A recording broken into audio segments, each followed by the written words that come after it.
తిరంగా యాత్ర జరిగినప్పుడు చందన్ గుప్తా అనే వ్యక్తిని వీళ్ళు చంపినది నిజం కాదా? తిరంగా యాత్రల 2018లో జరిగినప్పుడు మన హిందూ సోదరుణ్ణి చంపింది వాస్తవం కాదా వీళ్ళు? ముస్తఫా కమీల్, అసద్, హైదర్, సల్మాన్, మునాజిర్ అండ్ కేశవ్ మిశ్రా వీళ్ళందరూ ఈ దుర్ఘటనకు పాల్పడలేదా? వీళ్ళందరూ ఇప్పటిదాకా ఎవడైతే ఉన్నాడో ముస్తఫా కమీల్ దొరికిండు, అసద్ దొరికిండు, హైదర్ దొరికిండు, సల్మాన్ దొరికిండు, వీళ్ళందరూ దొరికిండ్రు. ఒక ఇద్దరు ఆబ్స్కాండింగ్ ఉన్నారు. ఇంకా ఇందులో మేజర్ పాత్ర ఎవరైతే పోషిస్తున్నారో వాడి పేరు వచ్చేసి మునాజిర్ అనేటోడు కూడా ఉన్నాడు, మునాజిర్ రఫీ. మళ్ళీ వృత్తిరీత్యా ఒక లాయరు. అందులో మన చందన్ గుప్తాకు ఒక మిత్రుడు కూడా అని చెప్పి ఒక ఆరోపణ ఉన్నది. మనోడు తిరంగా యాత్రలో మనోని చంపినరు. ఇది 3 సెప్టెంబర్ రోజు ఇంకొక దుర్ఘటన జరిగింది. ఏందనంటే చందన్ గుప్తా కేసు కొట్లాడుతున్న మన మోహిని తోమర్ ఎవరైతే ఉన్నారో ఈమెని చంపినరు. ఆమె భర్త వివేక్ ఎవరైతే ఉన్నారో పోలీస్ స్టేషన్లో మాట్లాడుకుంటూ ఆయన భావోద్వేగమై మాట్లాడుతున్న మాటలు ఏందనంటే మోహిని తోమర్ అని ఎవరైతే మన సిస్టర్ ఉన్నదో, మన తోబుట్టు ఉన్నదో, హిందువుకు ఏదన్నా జరిగితే ఆమె గుండెలకు బాధపడుతుండేనట. ఏ హిందూ ఎవరు సఫర్ అయినా తన సొంత ఇంటి మనుషుల లెక్క ట్రీట్ చేస్తుండేనట మోహిని తోమర్.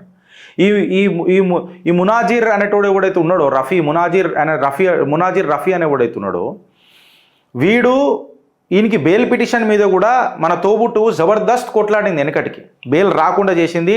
మొత్తం కోట్ల 2 రకాలుగా వాళ్ళు డివైడ్ అయిపోయారు. ఎట్లానంటే ఒకటి ముస్లిం వర్గం, ఒకటి హిందువుల వర్గం అని అన్నట్టు డివైడ్ అయ్యి కొట్లాడినారు. లాయర్స్ అసోసియేషన్ మొత్తము ఈ చందన్ గుప్తా మర్డర్ని చాలా ఖండిస్తూ బెయిల్ అనేది రావద్దు అని చెప్పి మునాజర్ రఫీర్కి అగెయిన్స్ట్గా కూడా పోరాడినరు. కోర్టు కూడా దానికి సమ్మతమైంది. తర్వాత మనోడు బెయిల్ మీద వచ్చిండు.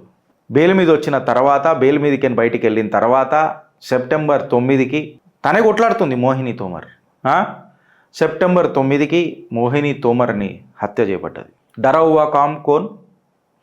ఇప్పుడు ఇదే మోహిని తోమర్ మనుషులు కానీ లేకపోతే లాయర్లు కానీ ఆ కాడికి కానీ ఈ ముస్తఫా కానీ, అసద్ కానీ, హైదర్ కానీ, సల్మాన్ కానీ ఎక్సెట్రా ఈ కోన్ కిస్కా గొట్టంగాలని అగరు కూడా ఏదైనా లించ్ అయినుంటే, కొట్టినుంటే, ఏమైనా చేసినుంటే, వాళ్ళ మీద ఒక దెబ్బ పడినుంటే ఈడికేన్ గంగా జమునా తైజీబ్ అని మాట్లాడే పీకుడు మొగోడు అసదుద్దీన్ ఓవైసీ, అక్బరుద్దీన్ ఓవైసీ ఎంత లొల్లి పెడుతుండే దేశం మొత్తంలో.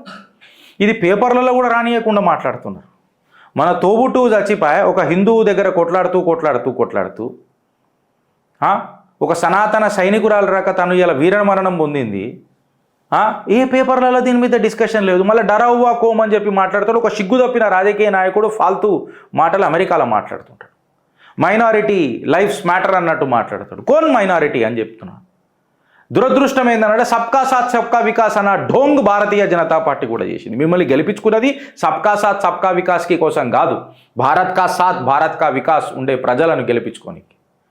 ఇవాళ నా తోబుట్టువు ఏదైతే ఆత్మ బలిదానం ఏదైతే అయిందో తనని ఎవరైతే చంపిర్రో మళ్ళీ మీద ఏమే యాక్షన్లు తీసుకుంటారు అది వేరే విషయం. ఉత్తరప్రదేశ్లో జరుగుతుంది కాబట్టి బుల్డోజర్ బాబా ఆడు ఉన్నాడు కాబట్టి, యోగి ఆదిత్యనాథ్ గారు అక్కడ ఉన్నారు కాబట్టి అట్లీస్ట్ ఇది సేఫ్ ఉంటారు. లేకపోతే మైనారిటీ అపీస్మెంట్ కింద భారతీయ జనతా పార్టీ సెంటర్లో కూడా ఏం చేస్తుంది అనేది ఒక పెద్ద ప్రాబ్లం వేయాలి రేపు ఆలోచించుట్లా. ఒక విషయం చెప్తా ఫ్రెండ్స్ మీకు. ఏందనంటే నిన్న నాకు ఒక కమెంట్ వచ్చింది. ఏందనంటే సంఘ్ పరివారం మీద మేము మాట్లాడుతున్నప్పుడు ఒక కమెంట్ పెట్టిండు. బ్రదర్, మీరు చిత్రగుప్తి రెగ్యులర్ ఫాలోవర్ ఏమో అందుకే నేను మీ పేరు తీసుకోలే, బట్ మీ భావాలు కరెక్ట్గా లేవు అని చెప్తున్నా. సంఘ్ పరివార్ ఎవరైతే ఉన్నారో, పరమ పూజనీయ మోహన్జీ భగవత్ ఎవరైతే ఉన్నారో ఆయన ఆయన పేరేంది మోదీ గారిని ఓడగొట్టడానికి ప్రయత్నం చేసి ఉన్నాను గంభీరమైన ఆరోపణలు మీరు చేస్తారు. ఈ విషబీజాలు హిందువులలో మంచిది కాదు. సంఘకేనే వచ్చినోడు నరేంద్ర దామోదర్ దాస్ మోదీ, ఇది గుర్తుపెట్టుకోండి. సంఘ సిద్ధాంతంలో నుంచి బయటకు వచ్చిన వాళ్ళే వీళ్ళందరూ.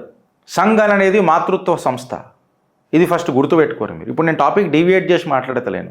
మీ మనిషిని ఒకటి గుర్తుపెట్టుకోండి, ఎగిరే భగవా ధ్వజం మన గురూజీ హెగడేవారు కానీ లేకపోతే పూజ్యులు పెద్దలు ఆనాడు సంస్థని సంఘాన్ని పెట్టినప్పుడు కూడా ఒక మనిషిది చుట్టూ సిద్ధాంతం తిరగొద్దు, ఆ సిద్ధాంతం అనేది మన ఆలోచన చుట్టూ తిరగాల, ఆ ఆలోచన దేశ రక్షణ కోసమై ఉండాలా, ధర్మ రక్షణ కోసమై ఉండాలా అని చెప్పి సంఘ నిర్మాణాన్ని, వ్యక్తిత్వ నిర్మాణాన్ని, ఆ తర్వాత సొసైటీ నిర్మాణాన్ని, ఆ తర్వాత దేశ నిర్మాణాన్ని ధర్మ నిర్మాణం వైపు తీసుకుపోయిందే సంఘ్. మీరు ఫస్ట్ అంచెలంచెలుగా సంఘ్ని అర్థం చేసుకోరు, తర్వాత మాట్లాడండి. మూవ్ బంద్ కామ్ చాలు చేసేదే సంఘ్. దేశానికి 2014లో పరిచయం చేసింది. ఇవాళ మన భారతీయుడు ఒక చప్పనించుక చౌకీదార్ని పరిచయం చేసిందే Sangh.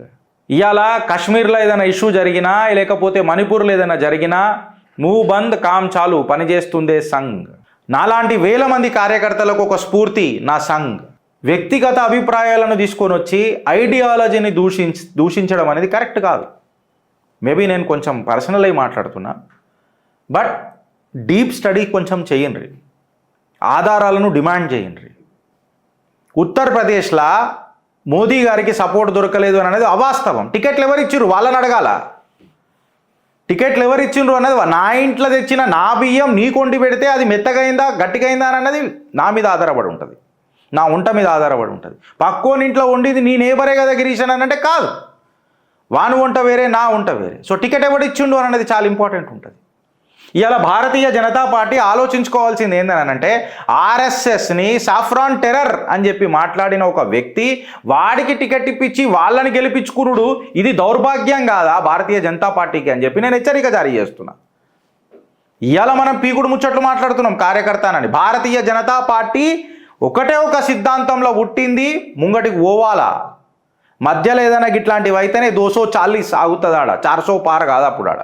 Ideology remains as an ideology. కార్యకర్తల మనోభావాలే మనకు శ్రీరామ రక్ష.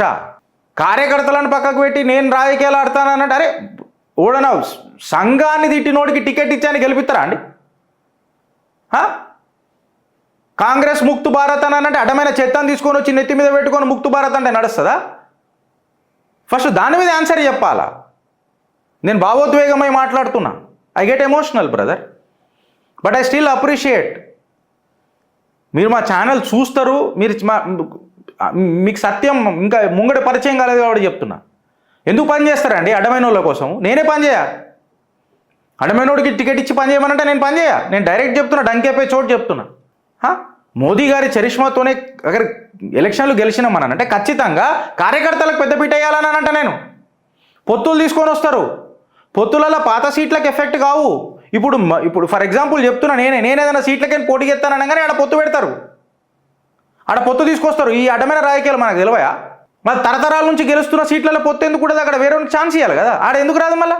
సో గిట్లా విభిన్న వర్గాలలో భారతీయ జనతా పార్టీ విడిపోవడం వల్లనే ఇట్లాంటి కార్యకర్తలకు అన్యాయం జరుగుతున్నది. ఖమ్మంలో సాయి గణేష్, బైన్సాల కొంతమంది కార్యకర్తలు, ఇవాళ వీళ్ళు భారతదేశంలో మోహిని తోమర్ లాంటి వాళ్ళేమో పోరాటం చేసి చేసి చేసి చేసి ఆ పరమేశ్వరుడు సన్నిధిలో పోయి చల్లగుంటారు. వాళ్ళ పోరాటానికి మన మీద అసలు జాలి కూడా ఉండదు. ప్రాబ్లం అది. మన కార్యకర్తల విషయాలలో మాట్లాడడం మనం అది. ప్రతి హిందూ బంధువు గుండె కదలాలా, ఆ గుండె నొప్పి నాకు అర్థం కావాలా అని కొట్లాడిన మన తోబుట్టు ఆమె. చందన్ గుప్తాకి ఏమైతే నాకేమవుతుంది అని ఊరుకునుంటే అయిపోతుండే కదా. ఇష్టం వచ్చినట్టు కమెంట్లు చేసుడు చాలా సర్వసాధారణం ఉంటుంది బ్రదర్. కాకపోతే దాన్ని అంచెలంచెలుగా అనాలసిస్ చేసి అర్థం చేసుకున్నట్లు ఉంటుంది అసలైన నిజం అనేది. సమ్ టైమ్స్ నిజం నీ ముంగటున్నా కనబడకపోవచ్చు. సినిమా డైలాగులు కొడతలేను, ఐఎమ్ నాట్ టీచింగ్ ఫిలాసఫీ. లోపలికి పోవాలి. ఆర్ఎస్ఎస్ని టెర్రరిస్ట్ అన్నోడికి టికెట్ ఇస్తామా మనం?